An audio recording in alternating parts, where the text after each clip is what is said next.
Hello everyone, I am back with another review on the Neca King Kong figure.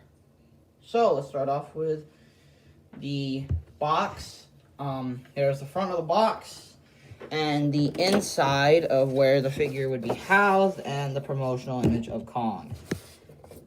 We get the top King Kong with some ages 14 and up and some trees and stuff. You even get some, what is this? Some branches on the floor, and on the side we get another Kong profile, and on the other side, another Kong profile. And you get the back, no brief description about this one, and it says right there, includes interchangeable head and hands. You get a lot of other, 2 and 3 images of Kong doing full Kong, and you get the background right there. So let's start off with not only the painting and sculpting, but let's start off with the story of this guy. Originally, we were thinking there's not gonna be a Kong because no way can NECA even make a single Kong figure without the license from Legendary and Toho, because they just lost the license of the Godzilla line. Which is sad. Rest in peace, Godzilla. After GVK, maybe I really want to see more NECA stuff. But anyways, the only kaiju stuff we got was basically a bunch of Pacific Rim kaiju and Mothra and Rodan.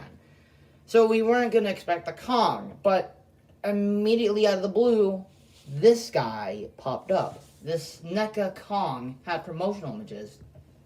We didn't know what the box was gonna look like, but we knew that NECA was making a King Kong figure. And immediately it started popping up in many stores. It started popping up in Targets. Now, sadly, I don't live in USA, I'm in Canada. But I do know that this guy started shipping out, and I found it in my local comic book store. And I've said, people are saying this guy is really good, so I thought, why not? I should get it. And turns out, spoiler, this is really good. But now I'll show you how. Start with the painting and sculpting. The painting and the sculpting on this Kong figure is really good. Now, we're going back to story time again. We thought this was gonna be just a 1933 Kong colorized, but it looks like 1933 Kong, but with some Skull Line 2017 and Kong 2005 elements. As we see here, here's the front profile of Kong, menacing as usual. His eyes are not funky, or they're not cross-eyed, they're not really bad, they're looking straight. And his snout, we even get some scars, even sides on his snout, and then some pinkish tones on his ears, and, the nice brown fur. Bit weird color contrast, how it's different compared to the rest of the body. His mouth is a lot more pink in color, and he also has the yellow teeth right there. I think it looks better here than it is on the Mezco. Then we get to move on to his arms. Very slim. Very slim arms with some bits of green and not bits of green, but bits of brown and black, showing the nice colors along him. And we even get some black right there, and the top of his fist being brown. And he looks like there's some blood on that. Really weird. Yeah, right there. Really nice. Moving down to his body, we got his beefy monkey chest. We have the black right there and some brownish colors. And we even get the scars. Now, what bothered me was this side. There's some blood there. And that has given me an eye ache. I don't know if that's even a thing, but it was bothering me to heck. It was making me so mind blown that my head would probably hurt. But yeah, we even get some slight bits of black and brown combined. And we even get the lanky feet. Legs, very nice and painted and sculpted. Very chunky and some nice brown colors along with it. Maybe some bits of red, but very nice. As we see here, yeah, it even when you do the articulation, look at that. It even covers up the thing. And we even get his monkey feet with some black on the bottom and some brown on the top. Even not even a paint. I think he also has painted toenails. Don't even think about it. But yeah, looks really good. And then moving on to the accessories. He doesn't come with much. Besides that, he also comes with this 1933 head sculpt. Comparing it to this head sculpt, the differences, oh lordy. The differences are, the head, the jaw's a lot smaller. The top of his head is a lot longer, and his eyes are a lot more sillier. Also, he has a side eye scar right there. This one looks like a roaring head sculpt, but this one looks like a neutral head sculpt. And then we get his hands. Really nice. Nicely painted and sculpted. Nothing is bad about them. So, there we go. And then, let's move on to my favorite part. The articulation. Sorry about the talking. It's Mother's Day, so why not? By the way, happy Mother's Day. Anyways, moving on to the articulation. And this, in my opinion, is the best part of this figure besides the paint. This articulation is really well done. Let's go through it. A ball joint at the head, you can look up and down, and if you remove that peg, it is on a peg that swivels. Kind of worried about the ball joint. Arms, 360 flapping motion. Bicep swivel, and a double bend at the arm. This is something that usually, I don't even know if a kaiju figure would have this, obviously, but for Kong, it kind of works. Especially as a double-hinged elbow like the Predator figures. He also has a bicep swivel here and here, but they're a bit tight. He also has a hinge joint at the wrist and a swivel at the wrist. He then has a ball joint at the waist. Why is this so well done is my main question. When I saw the figure's articulation, I literally thought I didn't say I literally thought it was from SH Figure Arts. It has the quality of an SH Figure Arts. Literally, how come this articulation feels like an SH Figure Arts? Not as smooth, not highly posable, but posable to get a lot of good poses. Right there. Swivel on his waist. A kick and move back that far. Also get this back monkey booty. Beautiful spread. Monkey spread. A very tight thigh swivel. Needs a bit of heating up. A double bend at the knee, which I said this during the painting the paint and the sculpt section, how it covers up the whole knee. That's really well done. And then we get a pivot at his feet and a swivel. So posability is really well done. In my opinion, something that it literally reminds me of an SH Figure Arts. Now on to size comparisons, which in my opinion and a lot of people's opinions is the main problem with this figure.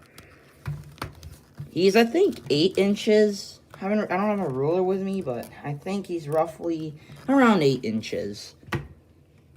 Maybe a bit taller because of the different head sculpts. There. Also, he has a problem with standing, but really well done. Here he is compared to, NECA Godzilla version 2 from Godzilla King of the Monsters. You see the first problem here, right now. This figure is a bit too big for standard NECA Godzillas. When you compare him to something like Godzilla version 2, Kong is way too big. Which is the problem. They should have downsized him a bit, but he does look very nice. But I wish they downsized him a bit. Only a few Godzilla figures can actually be in scale with this boy. Next is the NECA Godzilla 2003. And he's so close.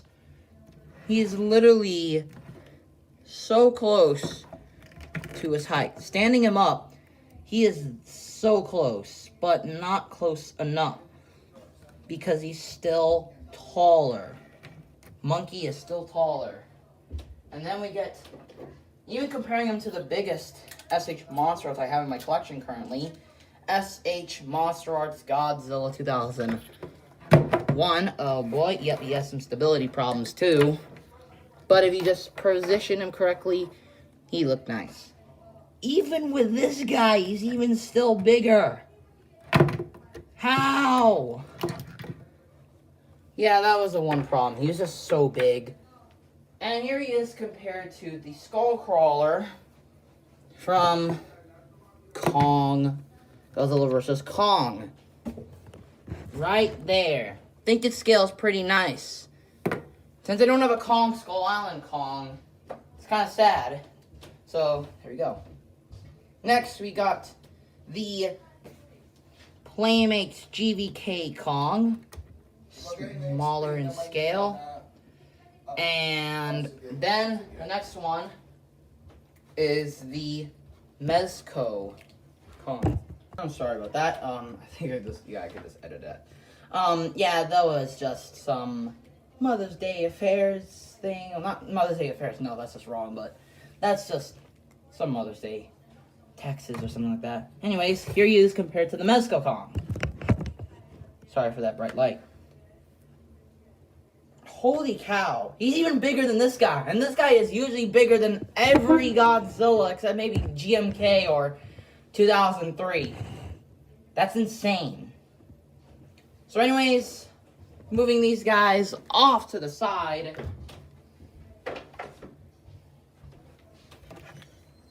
Just really off to the side. Sorry about that audio. By now, skip. Or wait for a deal. This Kong figure is definitely one of the best in its line. And is definitely, well, in its own line, if there's ever going to be a line. I really enjoy every bit of this figure. To the articulation, to the sculpt and painting, to the overall fun factor that he is. Of course, while recording this, there is actually 2 repaints of this figure. A illustrated version of Kong, which seems to take notes from the 1956 Godzilla, and a NECA Ultimate Kong figure, which apparently has 2 gripping hands, 2 new sculpted heads, where he has a growling head sculpt, and a 1933 head sculpt that with the jaw that opens and closes, and a tree branch and some dinosaurs. Pretty cool stuff. I don't have that figure, but Steven's Toy Reviews has that figure. So, clearly, I'm going to go ahead and say, yeah, get this figure. Get this figure, please. Get either this thing or the newly released NECA Kong from NECA, the newest one, the weird ultimate figure, which I don't know about. That one, I feel like is a superior release, but this one's also a pretty good release. Better than the illustrated release, because I'm so confused with that one. But, yeah, I think this figure is really good. And I forgot to say this, it has so much potential for giving us more Kong figures. If they have the license to, like, maybe Universal, so they can make the Peter Jackson King Kong, that would be amazing because I'm not paying $470 off that SH Monster Arts figure. Yeah, I didn't tell you the time. I almost got that figure for $40. I feel disappointed. But anyways, yeah. Thanks for watching. Like, subscribe, hit the bell. And I'll post the link of where you can buy this figure and Steven's Toy Reviews for a new review on the newest Kong. And then I'll see you guys later with probably another Godzilla review. Bye-bye.